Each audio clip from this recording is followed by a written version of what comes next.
Okay, hi everyone. Rashrvin going as the PM. I think POIs by chat after the fifth minute, or I'll ask verbally if there's one. Just a small disclaimer at the top of my speech.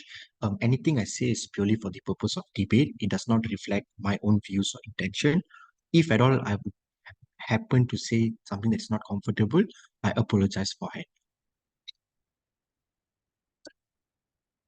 Starting my speech in three, two, one.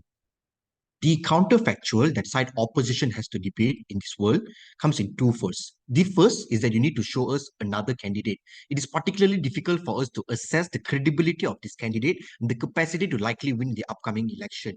Why is this then problematic? We are unsure as to if this candidate has the same level of buy-in to win the election seat, which Gerry Ramon already has a track record of doing so, the experience in politics, which Gerry has uniquely accrued by being a member of Congress, and the capital to fund campaigns, which Gerry likely already received from the super PACs of different parties. And also the friends that she has also made within this political Congress in order to gain more super PACs as a result of growth. The weighing here then is simple. Why does choosing someone else even bad, even if they have the purest ideology free from controversy? Firstly, they're less likely certain to win, because even if we win, we're not sure that they're part of the ruling majority, because notice in status quo, Gerry Ramon is already a part of the ruling majority. The trend remains the ruling side of the government would likely to win in the upcoming party. That means Gerry Ramon is a good track record. But the second things, at the point in which you choose to defend another candidate, you are instigating the break in support for different groups of candidate. Because notice, one group would still likely support Ramon, another group supports an independent candidate. You are breaking the votes of individual, which means it's difficult for anyone to meaningfully decide who to vote for their best interest, especially from the general voters who are oftentimes the tipping point of this and are not part of the queer movement, but they care about the movement itself. The division then impacts into three things. The first thing is the difficulty in getting a candidate who can even replicate the success of Gerry Ramon in the very first place. But secondly, even worse on opposition side, because if no one succeeds as a result, all the past achievements of Gerry Ramon can be easily reversed, because Gerry is not part of the Congress now to defend his policies in the very first place. But thirdly, then, as a result of you supporting another candidate, you have to condemn her or deny support to her. It doesn't matter if opposition wants to say, we don't explicitly say the choice of you supporting someone else is an active act of not supporting Gerry Ramon. This means Gerry has to actively compete against you with another candidate to stand out as a better one within this race. This is why it's more likely for voter base to separate, because even worse now, if this is not your primary voter pool, she can distinguish importance given towards Q movement related policies towards the other things like capital punishment and whatnot. Under our model, we're likely able to lock Gerry Ramon as a more accountable actor, because despite advocating for more issues, since her primary voter base is Q individual and the movement itself, we're able to ensure she has continued vested interest to achieve those policy changes if she cannot win. The premise itself shows to you that even in opposition's best case, why Gerry Ramon is still a better candidate far off. The first piece of framing that, what does strongly support under our model look like? Firstly, we acknowledge that the primary representative of queer movement is likely going to be Gerry Ramon within the Congress itself. Number two, we would assist her to lobby to make other meaningful policy changes, participate in queer-related campaigns. But number three, Judge, I want to be very clear that queer movement is not purely against state overreach. Queer movement also wants to be part of military by legalizing transgender soldiers. We want to be part of the administration's office to work and contribute. Punishment for capital are things that is within the purview of an individual perception. Some may still feel that those forms of punishment is good for deterring the most forms of heinous crimes, rapes, or murder. The tipping point then becomes who can solely advocate for your own interests as a queer movement. So things that are weak, such as punishment capital, doesn't necessarily reflect the views of the people, the importance of this queer movement itself. Rather, it's just a supplementary issue. The first positive extension I want to talk about in my debate is why supporting Gerry Ramon within the best interest of queer movement, given a track record. Firstly, what would queer movement likely want? Number one, social support structures. This looks like establishments of safe spaces, your soup kitchen, allowing them to have to operate freely within public spaces. Second, and most importantly, legislative changes, policies that can support same-sex marriages, that is against discrimination, umbrella benefit that helps every member of the queer movement community in the very first place. Thirdly, they also want strong advocate who can constantly table their issues and bring it into the public eyes in order to pursue people who are on the fence to buy into the support of this LGBTQ community in the very first place. Why then does Gerry has more spotlight and reason to win? Three layers under this. Firstly, being a member of Congress means you're likely able to attain high level of media spotlight. You expected to attend things like interviews, participate in documentaries. You personally can have your own TikTok account, Instagram account, TikTok account. All these things mean you're able to leverage these individuals' large amount of a massive public buy-in. But apart from that, you can also use Congress stage to speak about instances of queer movement problems. These are things that are nationalized. Everybody can watch. The tipping point here then is the huge volume of interaction on a national level, which means you allow for more advocacy opportunities. And notice, Judge, this is unique to certain individuals who are part of the Congress, and in this instance, Gerry Ramon. We can get this to leverage out to push for more advocacy towards our issues to get public to buy in. Secondly, then, corporations. Being a member of Congress means Gerry Ramon has oftentimes worked together companies, CEOs, influential persons in terms of deriving legislation and policies. All these things means you can work together with this corporation to fund themselves by getting more super PACs or push out campaigns related to queer movement to assist them. All these things bring more spotlight under our model. But the third thing then, and most importantly, getting policy changes. But before that, I'd be happy to take a POI. So in most countries, a bill isn't a policy that has been passed. So typically you just pass it on to Senate, which can still decide, which is an independent legislative body that determines if it should pass. So technically there are no tangible benefits to the LGBT movement yet. Perfect timing. Here's why Gerry Ramon is likely going to get policy changes. Judge, Gerry has already been part of the parliament. This means for the last 4 to 5 years, she has been interacting with different members of Congress party, also across the bands. This means she is the only person who knows exactly what is the best way to achieve political compromise on what the Congress members need to pass the policies. How can they convince their constituents members to support this? This internal knowledge and data built upon Gerry Ramon is exclusive to her since it was her only the one big part of the Congress. This means Gerry likely already has a blueprint to attain the sweet spot to get the policy passed. Even worse, at least at our absolute worst case scenario, at least a trajectory on how we can achieve things. Because the way in which Congress works and people whip votes is by firstly understanding what each Congress member needs to buy into their policy and then catering towards those needs and convincing those constituent voters. Putting in another person in opposition's model means you lose all the blueprint that Gerry Ramon has built in the past, which reverses all the 5-6 years achievements Gerry Ramon has done in advocating for your issues nearing the end. The weighing here is simple, Judge. We empirically proven to you that Gerry Ramon is the only person with a spotlight, specific internal knowledge of Congress members, which is able to better advocate for this bill to be passed until the end. The last thing in my speech then, even if we care about capital punishment, press freedom and stuff, why are we still okay with it? Firstly, getting Gerry Ramon to power is the first prerequisite. We make fairer laws protecting this LGBTQ community. Slowly and more, when people feel comfortable, they can participate in rally and protest against capital punishment later. But second, voters can use this as a bargaining chip to get her. This is a slow process that can be done later. The immediate priority now is to assist the life of few individuals who are suffering on the ground. Some goals you can also place on importance. Even if she does this, opposition parties will always advocate against political issues like capital punishment. The unique tipping point here is Gerry Ramon is the only individual to advocate for queer rights movements within the government. For all these reasons, so proud to propose. Thank you for that wonderful speech. Let's now welcome leader of UP.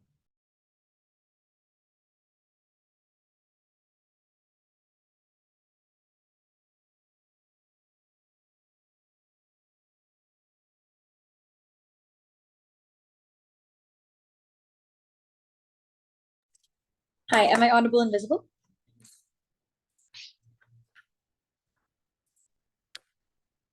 Yes.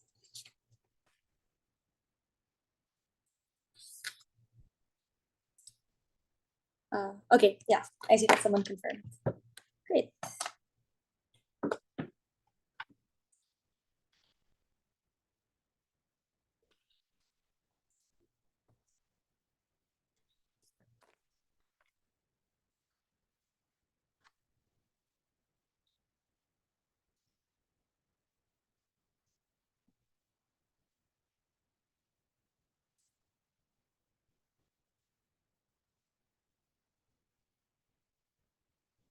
I'm going to say a hard truth. Gerry Ramon alone cannot change the world single-handedly. And I'd like to note that it's very disingenuous and ultimately too simplistic for government to come in and say that just because she is in Congress, just because she has had experience, she can therefore change entire structures, entire institutions, ideologies, and beliefs that have stood the test of time, that have stood ever since the creation of the state. We think that oversimplistic analysis is ultimately why they lose this debate, even from first exchange. What we're going to bring you is very simple. One, why this is bad internally for the movement, and why this means long term, it's far more difficult for this movement to be able to create more meaningful or better change for the people on the ground that they try to support. But second, why long-term politically, you're unable to get the actual change that they want Gerry Ramon to have. And in fact, we would suggest that the opposition candidate is someone who, even if they lose, is a far better bet long-term in ensuring that the movement and the people have liberties to continue to fight and to continue to use mechanisms that movements tend to rely on. The first two things I want to do is just set up. One, what does it mean to strongly support? And I want to make sure everyone listens to this very carefully. It's two things. It's one, endorsing people in all means available, which means that whether it be social media, whether it be the resources you have, or having like going to the rallies, etc., you choose to do these things at every step of the way whenever you can. But second, it also suggests a trade-off, because in order for you to strongly support one, you have to pretty much remove support for anyone else. It's foregoing support for any other candidate vying for that position, and you can only post so much, so you can't really support both. But second, what do we want? What is the world that opposition therefore defends? We would suggest we want to support the opposition party and whoever they field as their candidate. And this is pretty much for three key reasons. One, they tend to lean more liberal, and it's because opposition parties benefit from clearly delineating ideologically. So they capture a lot of people who are more liberal or left. But second, they tend to be, for example, educated in more liberalized spaces or globalized spaces, like private institutions, like international institutions, that tend to be more progressive. But finally, we would suggest that these movements tend to cater to more younger demographics, because it is the older people who tend to lean or vote for incumbent and more conservative parties. So that's just broadly what we would suggest is the world in which we support, and we are fine with that.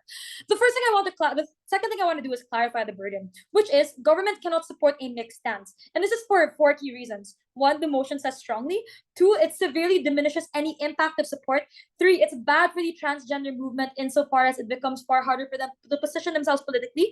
But four, by design of media campaigns, it needs to be simple and unifying, because you are competing with many other candidates, not just one. But finally, we would suggest, therefore, the ability to crack down on, bad things like bad policies or bad messaging is lost or diminished, because you cannot be an activist against a party of a candidate that you very strongly support. The last thing to point out is that Gerry Ramon really only forwards bills. There is no actual evidence to suggest that she has already passed laws that create tangible change. First then, why this is bad internally for the movement?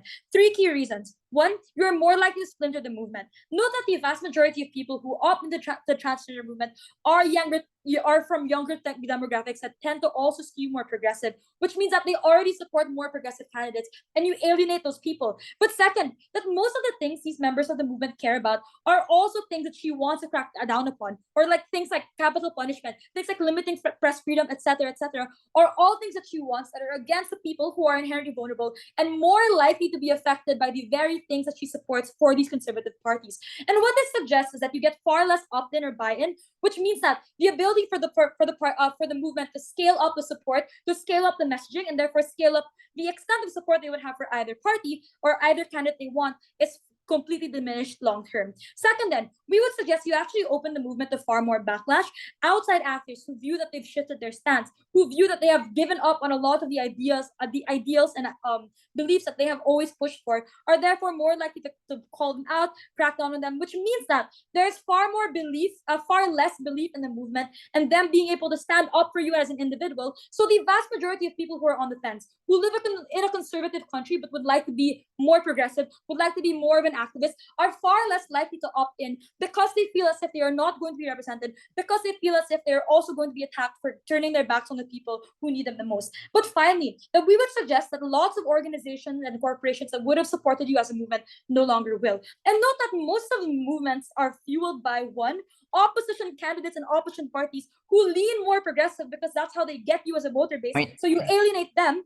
Two, it's international organizations, for example, the UN, etc., that fund these grassroots progressive movements that you would lose out on because you are now supporting someone who incumbent who is like kind of pro-dictatorship. But finally, that you alienate yourself from other disadvantaged groups who would have supported you because they identify with your need to be more liberated. They identify with you being disadvantaged in a conservative country, which means that on net, you have far less support, you have far less funding, which means that any meaningful change that government wants to provide, such as needing the movement to be able to support her to win will no longer manifest. This is why we are logically prior. Know that all three of these things are the bloodline of a movement, and without it, you cannot survive. You cannot create meaningful messaging over time, and you cannot even do things like improve the messaging of Gerry Ramon later on because you literally have no political capital. Even if the opposition candidate loses, for example, in comparison, you don't undo a lot of the support you have, and we think that in and of itself is a win. Right. Before I go on, I'll take your POI. So young, queer, or liberal people vote for whoever you endorse because comparatively, you are still more in line with who they endorse rather than someone else entirely. So how do you engage with the moderate people who otherwise wouldn't vote for you? I think that's kind of just an assertion. Like, people are intersectional. You can be a progressive person, you can be a woman, you can be LGBT, you can also be a person of color, which means that all of your interests intersect. You have to prove why that is the overwhelming thing that they will prioritize and why that is therefore the tipping point. That is just unnuanced and unrealistic. What this means for the movement is that they just actively cannot call them out for things like bad policies and misrepresentations of the identity of being transgender, which we can do on our side, which means long term, if Gerry Ramon is still there, you can coalesce more power to be able to pressure her to improve in future elections, but you cannot do that on their world. Finally, on the long term, if she wins, one, you are not assured that she will create pragmatic change. Again, it's only a bill, and I would like to note that there's a lot of politicking on the Congress floor, which is why you cannot believe government, because they need support from the vast majority of the Senate, which they never really prove. But second, we would suggest that the opposition candidate is far better. One, they're more progressive. But two, pragmatically, it's better to have someone there who can actually support the bills that she forwards. So if we assume that Gerry Ramon is benevolent, it's on our world that at the best cases, we're able to push people who can support those kinds of things versus theirs where she is literally alone. Finally, we would say on the principle, they're far more aligned, and that is something we want to uphold insofar as this is the only group that they can turn to overall for trying to push for their rights or trying to push for liberation. Thank you for that speech. Let's now welcome Deputy Prime Minister.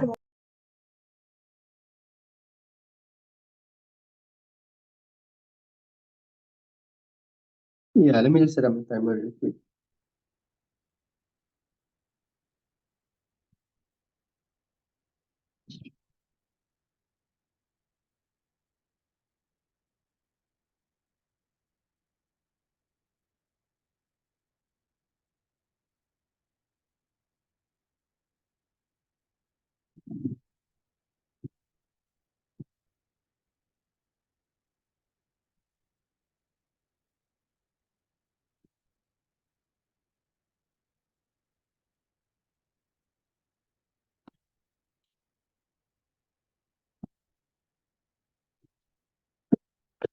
Visible and audible. Yes, you're audible.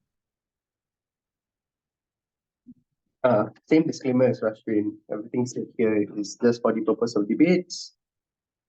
So, yeah.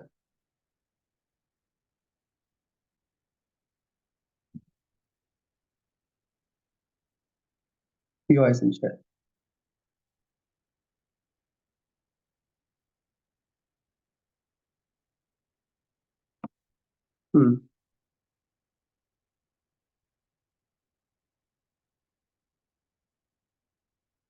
Starting in 3, 2, 1. I think that LO offers a fair contention and a lot of things that can be agreed with. Like, some things are things that are disagreeable in the perspective of human rights. That the ideas that Gerry Ramon perceives and wants to fight for, such as capital punishment, are things that in the ideal world, the queer movement would have the capacity and ability to do. But the fallacy of government and panel in their noble pursuit of this is they fail to understand the context that the movement exists within the debate. I think the point where they do not do so is the point where they cannot win the round. I have 4 substantive callouts before I get into the rebuilding of the case. The first idea is on the matter of why we need to strongly support and funnel all funds that the queer movement has onto this one actor, Gerry Ramon. I want to call this out as immediately being untrue. I think that the matter of the debate we didn't strongly support is that you funnel every single form of capital, social or political that you have into an actor, rather you as a movement strategize that this is the priority of your movement. Yes, it does include the division of funds from other places and capital from other places into this actor, but insofar as the movement can sustain itself with this actor and can have it as a priority but not as the penultimate, that is something that's important in the round.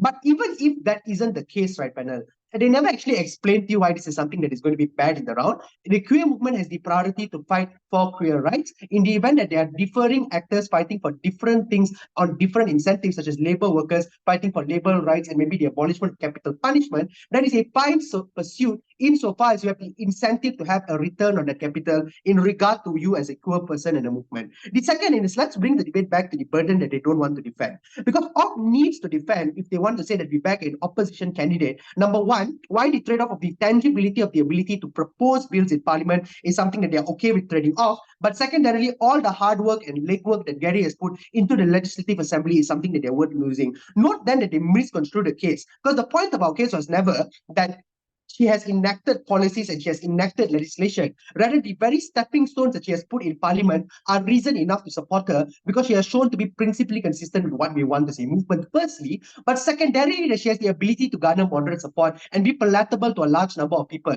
This is why she's attempting to reach out and venture into these things, because she likely wants to be seen as someone that is more centrist, which leads to the third call out. Because there is just this ludicrous assertion that she is a conservative because she chooses to side with these things. I'm going to use a thing from their book. If people are intersectional and nuanced and very subjective, Gerry is also all of these things. It likely means that she is more likely than not a centrist, that is trying to appeal to the middle ground and trying to appeal to like those that slightly lean towards like moderatism and not just the queer movement. The fourth thing then, right, is this debate is about how you get moderate support as well. This directly engages with their rebuttal and their harm analysis as to why we don't get any change on our side anyway, so the debate is non-competitive. Note, Rashrvin gives you analysis as to why you are able to have moderate people as a tipping point and sway them onto our side, because Gerry exclusively has done the legwork towards this. That's why you as the queer movement need to throw support into them in the first place. No response towards the actual mechanization in the debate. I want to rebuild Rashrvin's case, because he pushes you a few key things. Number one, you must that they must defend another candidate and give reasons as to why it's problematic, but they never actually engage with those reasons. Secondarily, on the fractured votes model,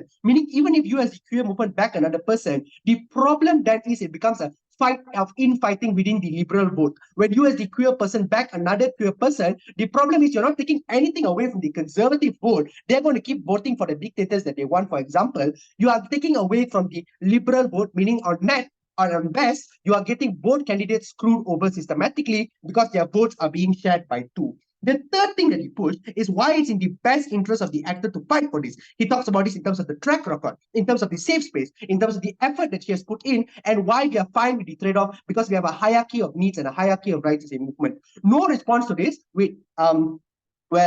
She didn't enact policy, so she has no change. That completely misconstrues the point of the case panel. You can't credit that as a response. Deputy has a lot of rebuilding to do and needs to explain why they can actually fight on the burden. But I want to talk then about independent reasons for Gerry, right? Because number one, I want to talk about it with the additional layer of context here. I think the point where a politician is attempting to go out, and this is some actor incentive analysis, and trying to have things that she didn't do before, such as expressing support in the things that the influence shares that she does, it means that she is desperate or someone needing support in order to win her re-election campaign. The point where that is true, you as a movement and an interest group with huge amounts of capital trying to fund money or fund support into it becomes a very big ability for you to sway her perception and sway her ability. Because the point where the actor needs support and is trying to become more moderate, you can pull her back by actually strongly supporting her in the first place. But the second thing, and I want to talk about this, is that it's the largest avenue of change. Irrespective of other things in the round, the point where you have someone who has shown the ability to win a seat in parliament,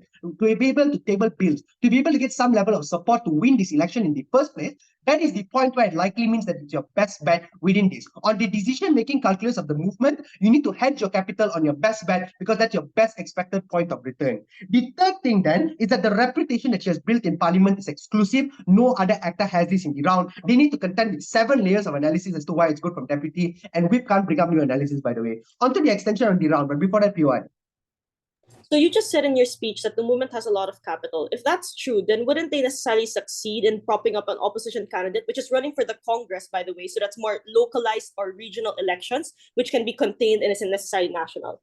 The lot of capital premise here is predicated on your analysis saying that you need to invest a lot of your capital, which is a subjective thing, into a certain movement. The second, even if it is true that you have a lot of capital, the problem is you're now splitting the liberal vote, which means on net, no actor is going to go into the movement is content with both characterization of what kind of capital you have as a movement. The extension then, and this is just more analysis really, on how the queer movement can make Gerry like their person and get them to support Gerry, get them to support the queer people over time more. Why is this true? Understand, number one, we have a huge say within the movement. I mean, within Gerry's decision-making calculus, because when you point where you strongly support someone as an interest group, that is when you get like that hardline level of support that you need as any politician. The people that you can bank on to continue voting for you, and that is seen as a surety within the round. You have an incentive to not upset them, because the point where you upset them is the point where they're likely just not going to vote for you. The second is on like the incentive to listen, right? Because the point where you need the popular vote is the point where you're going to like have a greater level of incentive towards listening to these people.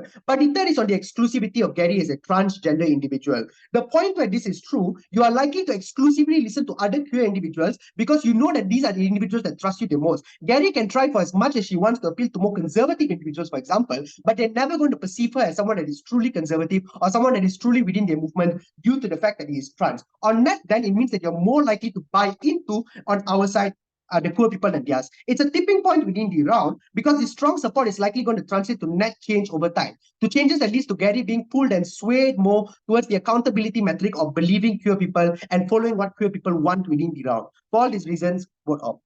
Aggarwal. Thank you for that speech. Let's now welcome the LO.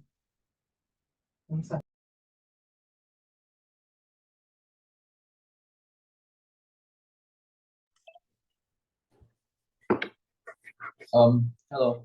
PO is in chat. We'll take you at around 5.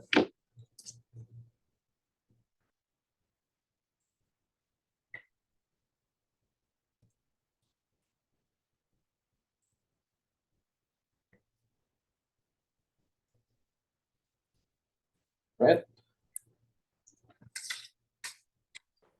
Starting in 3,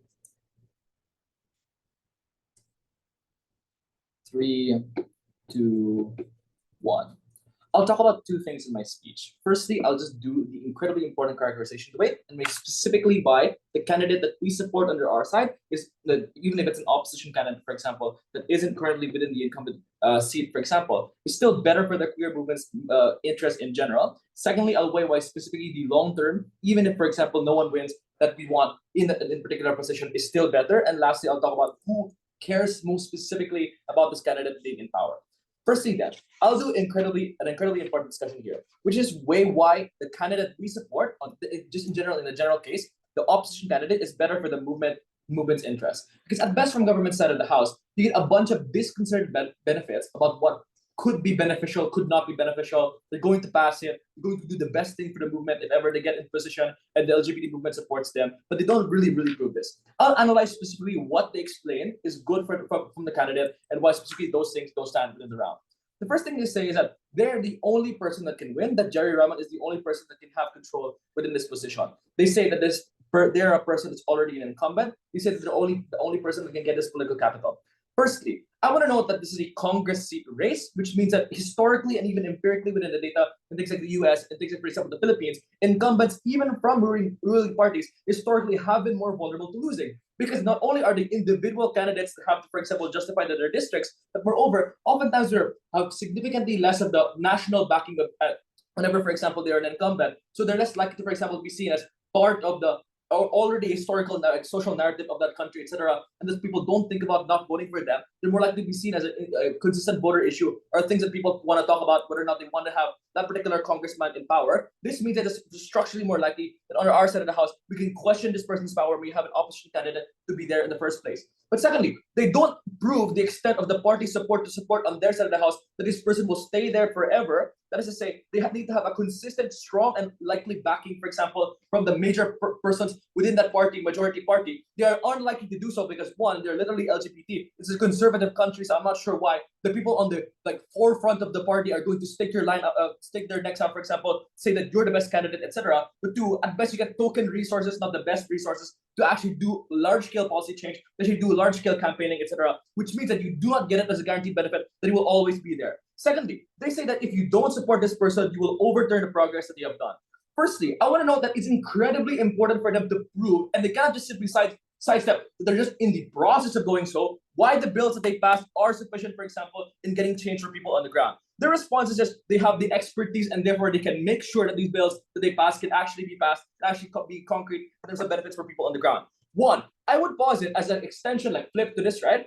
Often these are token concessions that the majority party gives to you. For example, they're able to support that, yeah, you can have that bill, you can have all of these discussions, etc., on the Senate floor, but they don't vote for it, don't give resources for it, for example. And secondly, I want to know that bills require a long-term campaigning period. You need to convince people on the ground. You need to get resources, for example, to like knock on doors to get people to sign in, like local government leaders, for example, to support this particular bill and get people to opt in general within that large-scale society. So maybe they can have 10 minutes in the Senate floor, for example, it's this, or Congress floor, for example, and it's discussed by the majority party, etc. But it's not the actual people on the ground are more likely to view it, to get political capital for it to be passed in the first place, to prove why this person, who is likely a token minority within that particular majority party, anyways, can get these things passed. But the second thing is, the pull for the discourse, by the way, it's going to exist on either side of the house, still remains under our side. You can, for example, latch on to the discourse that this person has created, but still call them out. Still, for example, say this person is indeed, sure, important as a figure, but they're important in negative ways, and that we have to espouse a better candidate for the interest of the movement. So we can get sort of the star power effect on their side of the house, but for the LGBT movement and calling them out. Thirdly, they say LGBT people won't vote with the party or with the movement, etc., if you don't have this particular person in power. One, queer movement people, especially in developing countries, generally are progressive, but most specifically prioritize personal freedom. If it's, for example, like LGBT discrimination laws, etc. One, I want to know these things can be applied and have been historically applied incredibly poorly, so I'm not sure why we trust in these things. But two, they're probably more likely to view press freedom as a generally more important thing, as capital punishment and just in general against anti-dictatorial regimes, for example, as more important, precisely because they target every aspect of your identity. You are a person, you're a woman, for example, and still part of the LGBT movement. You are a person that's still like vulnerable from socioeconomic groups that could be targeted by capital punishment and still feel that these other particular issues are important, which means that you are intersectionally harming and you're more likely to assemble on our side of the house if, for example, you don't harm these intersectional identities to get support. So again, they have to prove why they're only going to be aligned towards voting for the movement. So all of these three reasons prove why their particular side doesn't have a guaranteed benefit for Gerry Ramon. At best, I think they're a tokenistic candidate that was likely to stall future progress for the movement. Why is the opposition candidate second contribution good for our side of the house? Firstly, you do not destroy into a large lack of response on their side the internal cohesion and opt-in for the movement on the ground, which is that, for example, you don't get a lot of their leaders defecting, you don't get fractionalization within the movement, you don't get people having conversations about what the movement is even going to in the first place, which means that we can espouse other things besides this motion. For example, like having people who opt into the movement get support from charities. They're less likely people on the ground who are vulnerable LGBT people to opt into that if they don't think the movement's internal cohesion is good. They think that the movement is fracturing, for example. But two, you can actually support a candidate and can support them with capital to forward your policies in the first place, because they don't disprove that this opposition candidate is likely to be progressive, but they are likely going to be progressive. Under our side of the house, they can see from the previous speaker that we have the capital to support an opposition candidate to actually get these things in the past in the first place, because what bills require is long-term change. What bills require is capital and resources to convince people on the ground to get people to sign on in the first place. All of this means a couple of things. Firstly, they do not get the guaranteed best candidate. Secondly, even if we don't win on the opposition candidate, we are at least still a stable movement. It's past six. That means that we're, for example, able to espouse other things that we care about as the movement, etc. Lastly then, briefly then, why is it important that the movement should not support this particular person? I want to know, it is incredibly likely that we are able to, for example, disrupt the margins that Gerry Ramon has, even if we don't win. Why is that incredibly important? Because majority parties in developing countries are structurally likely to oppress LGBT people, even if we have token particular people on the ground. What do we do under our side of the house, even if we just disrupt the margins? One, we open the possibility of this majority party being challenged. Even in, for example, Taiwan, it was just the threatening of one particular Congress seat, etc., that made people think that the entire party could be challenged, for example, and could have actually democratic policies and actually democratic candidates in the first place. This is especially important because this person is precisely so important, which means that you have the national spotlight on a decline of the margins and the incredible dominance of this particular party. But secondly, you actually have the movement being on the ground, for example, and telling people why this person isn't important, which means isn't a good person, which means that you're more able to, for example, espouse your policies, espouse what you really believe in. So you get that media time, but you also get internal consistency. Both of these things are better for the long term. For those reasons, then, very, very proud to propose.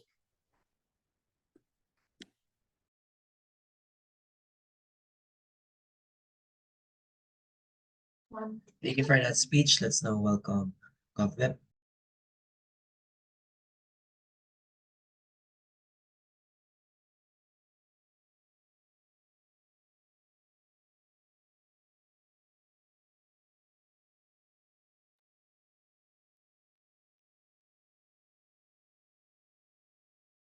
I'm going to explain the weighing metrics you ought to judge this debate by and why we win all of them. The first is on the likelihood of outcome, and this is where we directly rebut their alternative of opposition parties. Because this team is very ambitious. They want to launch this opposition candidate, but never explain why this person is structurally likely to make change. Because take note, a lot of the characterizations they launch at us also apply to their side. That this opposition candidate might not get 100% of the voter base's support. That this opposition candidate will also mean forcing you to put all your resources into one person at the expense of other candidates. That you may get tokenistic concessions from the majority, but never actual structural change. These are things that are not just for Gerry Ramon, they apply to candidates generally, which is why their team's mechanism is also harmed by that material. Here's the thing. We are completely uncertain of how much this country's voter base is liberal. We are uncertain how much of it is queer. What we know for certain is that this person has some level of centrist backing, has some experience in the Congress that we can leverage in order to make this change. So there are many uncertain probabilities in this debate we cannot say for sure. What we know is that certain fights we cannot win, and by supporting Gerry Ramon, we are just far more likely to have a figure in Congress we can align ourselves with. The second metric, on principally being in line with the movement's goals. And we explained that the queer movement is not inherently against all of Gerry Ramon's policies on capital punishment, on limiting press freedom. The movement may have historically campaigned for the abolishment of marriage, but has also been moderated into becoming the legalization of marriage for queer people. The military is an extension of the state, but queer people also fight for the rights of transgender soldiers to join the military. There's a hierarchy of priorities here, and we explain why Gerry Ramon focuses on the most important things, even if you can't focus on everyone else.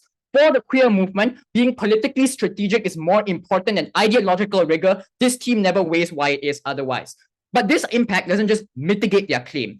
We actually flip it because we explain from first, to no response, by the way, that capital punishment can still be used to protect queer people. We can condemn people who commit queer hate crimes to a death sentence. We can have limited press freedom for hate speech that goes against these queer people. They never explain why it is entirely antithetical. Why is this important? Because their claim is that if people right now are completely opposed to Gerry Ramon, they just won't vote for her. But our claim was that precisely by having this strong support, we can shape the voter base's perception of what it means to be a queer voter. We can explain and convince them with information and rhetoric for why it is that these capital punishments may also be good for you, why these things can also be in your own interest. So even if they may be bad in the short term, we explain there are still ways to shape the way this is viewed by the populace to explain why we can still win. The third metric we win on is exclusivity of outcomes. Workers' rights movements, pro-democracy movements will fight for civil liberties regardless. Opposition parties will still continue to exist as their side says. What's different on our side is that we uniquely enter the voter base of Gerry Ramon has and say that we are a queer movement that you ought to cater towards, which is why in the long term you have the ability to have internal discussions to shape her outcomes, which doesn't happen on their side because you place yourself oppositional to Gerry Ramon. You place yourself oppositional to the majority party because your only mechanism for change is that of the opposition party. So you as a movement should prioritize our strategy over theirs because we're in a unique position to fight for queer rights when no one else will. Therefore, we shouldn't fumble this opportunity, which engages with their point on the principle. The principle is better fulfilled when you can actually create concrete change that these people depend on. With this, I want to talk about two issues. The first is on internal fracturing, and the second is on the success of change. Their claim on internal fracturing is that their side maintains liberal voters, we shoo them away. So how do you weigh this claim in a debate? Because our claim is that you get more moderates instead. Why is this more important? The first thing on fracturing from their side is that it's a somewhat symmetric harm. In many of these developing countries, there's no one singular dominant opposition party. So people may also become fractured because you can't decide which of these opposition parties to decide on. And their side says to support one candidate, you need to put 100% of your resources into it. So this already neutralizes their biggest harm. Number two, this team concedes from LO that young people are likely to vote for liberal or opposition parties.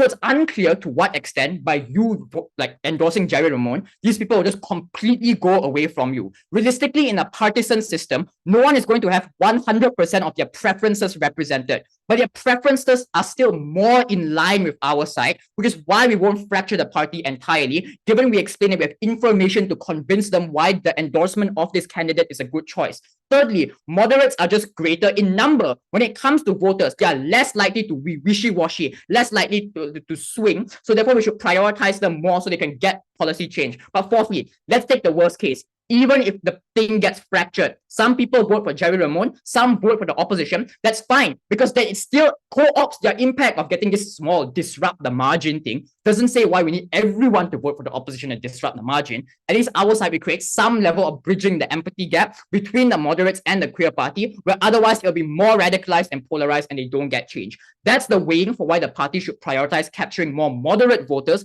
over maintaining the voters on their side. So even if you accept their benefit that they maintain voters, it's an ultimately less important one in the debate. Before that point. So sure, you get more people to believe in Gerry Ramon, but there's no proving for you guys why they will have the majority backing in the first place to pass these things, and the incentive to really stake their neck on the line when the Congress pass these things. So this was the second clash on the success of change, but the easy response, it is once again comparative. You have less support. We get more, given we explain why the voter base we cater to is more likely to disrupt the margin, and thus we should capture them into our interest instead. Second, on success of change, I want to note this team's pathway to victory is incredibly weak and marginal. The fact that their only impact comes from the last minute of the DLO that says we disrupt the margin and make people think the dominant party can be challenged. Yeah, you can wait 50 years to do that. The people are already suffering now. They're suffering from all the stuff that you are against. So their first claim is that this person doesn't have power because bills are not actual legislation. Number one, obviously it's comparative. We have a bill, they have no bill. Unless they structurally explain why their candidate has more power, they can't co-opt this. Number two, they then say it's tokenistic concessions. Yeah, and the ruling party won't give tokenistic concessions on your side, right? We explain that if Gerry Ramon is likely to have some power on either side, what we do on Gov is we leverage her pre-existing power and influence to benefit the queer movement because of the experience she has within Congress. The second claim is that incumbent candidates are difficult to be re-voted in because don't know. It's completely asserted and circumstantial. Again, we don't know. What we know for certain is that she has relatively centrist views rather than far left or far right views, which is why of the incumbent candidates, she's likely to be the one voted in. Finally, on the UN stuff doesn't fund you because you're anti-democracy, empirically untrue, and they have never explained the importance of Western funding. We take the trade-off, less funding, but we use those resources more productively because it goes into a candidate that already has Congress legitimacy, already has majoritarian support. So we get our outcome far better, and that's why I'm exceedingly proud to propose.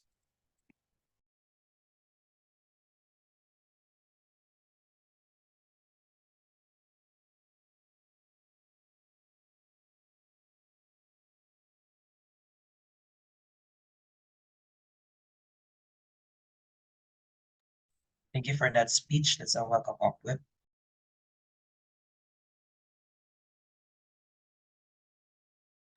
Hi, sorry, just to confirm, I don't consent to recording. So either it's gonna be cut or the recording stops. So yeah, just okay.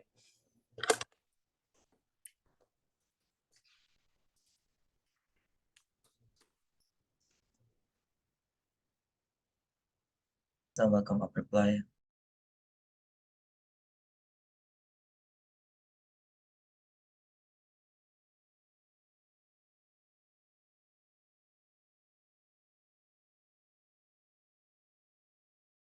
Hi, am I audible and visible?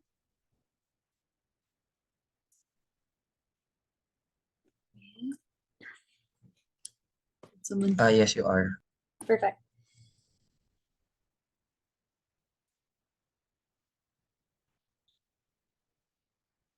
Okay.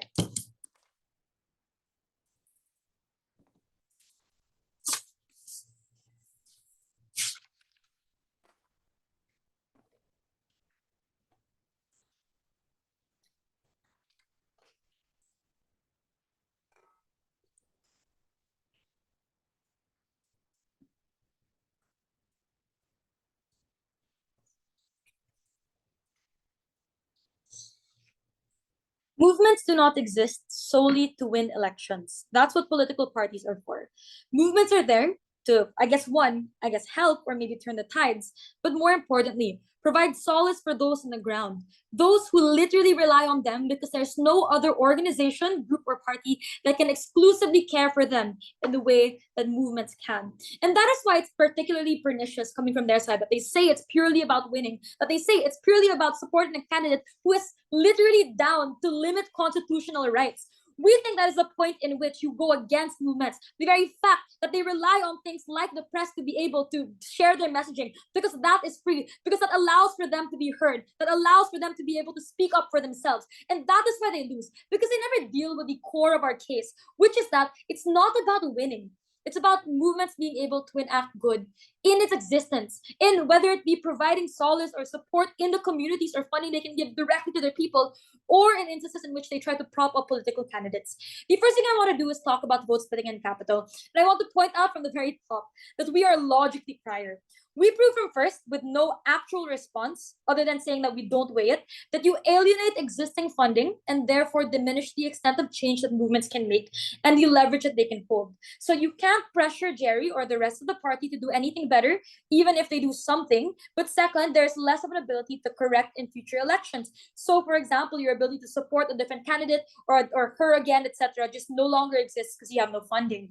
That is the world in which you have something called political isolation, which we are able to explain. The fact that they will never fully espouse you in these conservative parties because you're so ideologically different, but the point in which you do not support this opposition party that is likely to have previously funded you or done some type of charity or donation is a point in which you now have literally no support. And that's pretty much what's deadly to their case. Because for them to assert that you were able to capture moderates, for them to assert that you can win on elections, relies on the movement being able to effectively do this by having the funding and resources to do so, which they never really prove can still exist on their world. They just assert that gender plus limiting press freedom and honoring dictatorships equals being centrist. But in what world is supporting the limitation of constitutional rights centrist? We don't think they explain it other than assuming that left plus right equals center, which isn't really the case in the vast majority of cases. What this suggests is on both splitting and capital, you cannot believe their case insofar as they're never able to really coalesce votes because they don't have the resources to do so. And because they mostly rely on the win condition of having Gerry win, and also Gerry just doing well in Congress, they cannot win this debate. But let's talk about the movement and point out their path to victory.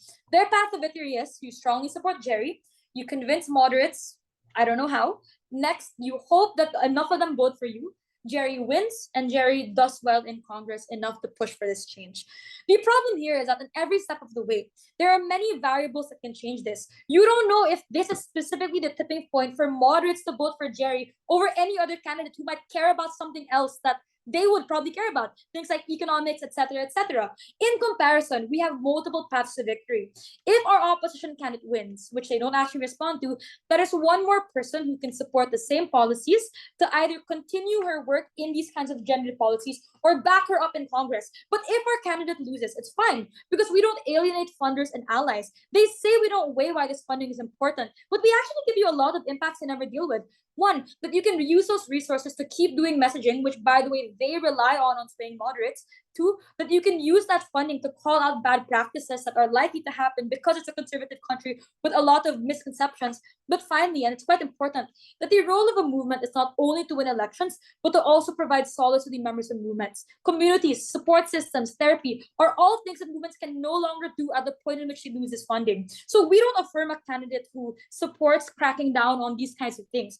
What we support is a candidate that is certainly able to, one, make sure these people have their freedoms to be able to continue to fight, but more importantly, they are conditional on a win. We are not.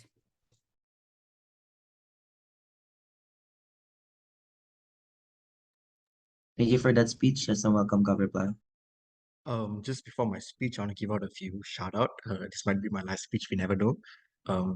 Teammates Umar and Vignesh, Malaya people, Wesley, Ernsi, and all those from Malaysia. Okay. Disclaimer applies as before. Anything I said is not particularly of my view. It's just primarily for the purpose of this debate.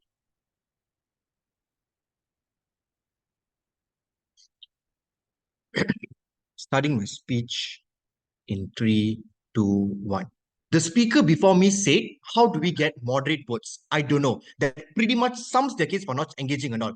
Three technical calls at the top of my speech. Firstly, there's a huge case shift because notice from LO, they said strongly backing means giving your money to the chosen one, trying to get some support. Here, judge all somehow. But now suddenly in reply, they say, we don't need to make any changes. We just want solace. So why do you want to give all your money to a candidate and give them the full backing just because you want solace? A huge case shift, you must be punitive judge. Second thing then, there's a logical flaw here. They say people have intersectional interests. Once you cross the line of policies, people won't vote, or even worse, now they become apolitical. Because if this premise is true, opposition, when you put a far left candidate, you certainly lose all the votes because you cross the right, you cross the center, and people don't want to vote to you. Under our model, we probably got the left votes, right votes, and some middle votes. That is how Gerry previously won in the past and likely would win in the future. Four other auxiliary call-outs. Firstly, UN won't fund a single political party. UN will fund the government, or you likely will fund the movement. Why they keep assuming Gerry will take the money and keep the money? It's the movement who gets the money in the very first place. Second thing, some corporations are pro-conservative, some are pro-liberal. Our tipping point was Gerry had been in Congress, which is brings together with influence. This is more likely corporation's choice. Opposition cannot put a rando and claim corporations would fund them. Thirdly, then this is the funniest part, Judge. They say we won't get major support party because the top is conservative. Firstly, it's not true. Enforcement doesn't say anywhere it can be balanced. It can be a trend of progressive of change. But secondly, even if it's true, Gerry is conservative, why wouldn't she work together with the Liberal Party to pass the same bill which is within their interests? But thirdly, at our absolute worst, if it's true the top is all made up of conservative people, in opposition world, not only must they fight the uphill battle to put a random candidate, but you need the whole party to form the government, which God knows how long it takes to win all the 200 countries in the seat. You don't get any change at all. Things like discourse, independent movement, fracturing tokenistic doesn't apply to Gerry. It's just talk analysis. Why were we clear with our counterfactual? Notice they say we would advocate for an opposition candidate because they delineate clearly. Firstly, Gerry Ramon is not a conservative. Nowhere is an info slice, likely moderate or center left because of some views which is largely still leaning towards left. Secondly, zero mechanization judge as to why their candidate would win. We give you three structural reasons: experience, money, internal intel. Unionized voter base means we are more able to get a vote. Opposition's role is a smaller party, lack experience, no capital in the current conservative government's black sheep. How are you going to win? And it's funny response to POI when we ask how you get moderate people for the tipping point in the debate. They just said, oh, different people got different interests. This is the reason why the candidate would likely lose, because you don't cater those multiple interests. Gerry being a moderate person with a balanced value means you can tip into the middle ground to gain votes. Second issue then, would the movement feel alienated because you support other issue? We tell you why Gerry is likely more accountable. Her victory depends on the queer community. She wants to stay within the power. But judge, even if you don't buy this, Gerry herself is secure. If she wants to marry someone and be in public, she needs to pass the policy herself. Her own life and interest in the line, which means she's more likely to do her best with the same policy. In their world, they cannot guarantee the same drive and motivation because of a random candidate. Third issue then, what if queer people don't support capital punishment against their own values? Firstly, we told you that there are other opposition parties who advocate for these issues against capital punishment. Secondly, we told you that primary identity of Gerry's transgender means she prioritize herself. But thirdly, the whole weighing analysis, the justification for movement to prioritize is preserve their own interests. Gay person is being crucified for the identity. People throw stones on lesbian because they think they're disgraced. They can't get job, can't get married like any other human. All these means the priority of the movement should be the well-being of themselves and their own community. If a murderer has to be hanged today, opposition gives no mechanization why you should prioritize the murderer being hanged rather than your own well-being in your own community. Last thing then, judge, our worst case, even if we don't win, we told you we can attain more small changes, safe spaces, soup kitchens. Number two, bigger spotlight, better ability to advocate, avenue as the platform. But thirdly, information to push for change unresponded. Years of data and statistic collection under different voter base to flip these votes. All this is an important blueprint for meaningful change in the future. You have to give it to government.